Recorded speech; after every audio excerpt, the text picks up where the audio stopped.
আদিদের স্কুলের ক্লাস পার্টিতে গিয়ে সুন্দরীদের সাথে দেখা হলো। দেখুন একে অপরের কানে ফুল গুঁজে দিচ্ছে।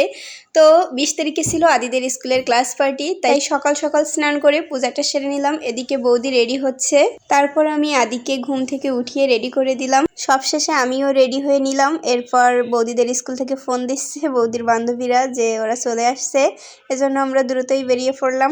মূলত আদিদের স্কুলের ক্লাস পার্টিটা ছিল 20 তারিখে। আদি বলল পিসি তোমাকে যেতে হবে, তাই যাচ্ছি ওদের সাথে। আমাদের বাসা থেকে স্কুলটা অবশ্য বেশি দূরে না, তারপর আমরা দ্রুতই রিক্সা থেকে চলে আসলাম। বৌদি এখানে রিক্সা মামাকে টাকাটা দিয়ে দিল। এরপর একটা ক্লাসরুমে সবাই আসলাম, কারণ অনেকেই রেডি হয়নি, তাই সবাইকে রেডি করে দিলাম। এদিকে সবাই মাথায় এই বেলি ফুলগুলো দেবে। সবাই মোটামুটি রেডি হয়ে গেল, এবার আমাকে নিয়ে বেরিয়ে পড়লো, তাদের পিক ভিডিও করে দিতে হবে।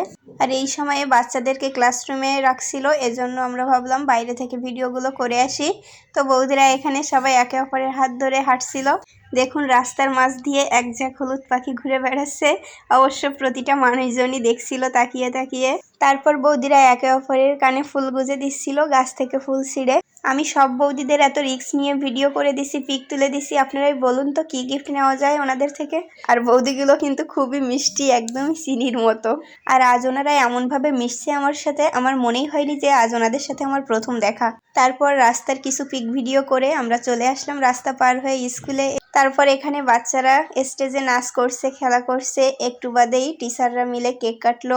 আদির বন্ধুরাও ড্রেস ম্যাচিং করে পরে আসছে, ওর মারাও কিন্তু ম্যাচিং করেই পরে আসছিল। আর সব বাচ্চারা তো এদিক ওদিক ছুটোছুটি করছে, আর এরা দুটো তো গাছে ঝুলে এই করছে, পরে তো হাত পা ভাঙবে। তারপর বৌদিরা আরো একটু ভিডিও শুট করে নিল। কিছুদিন বাদেও আমাদের একটা জায়গায় ঘুরতে যাওয়ার কথা আছে সবাই মিলে, দেখা যাক। আশা করি সেই দিনে অনেক মজা হবে। আর সব বৌদিগুলোকেই অনেক মিস করছি। খুব শীঘ্রই দেখা হবে ঘুরতে গিয়ে।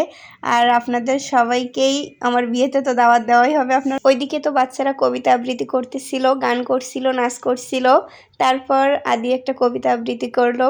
আদিদের বিরিয়ানি খেতে দেওয়া হয়েছিল, তারপর আমরা বাসায় চলে আসলাম।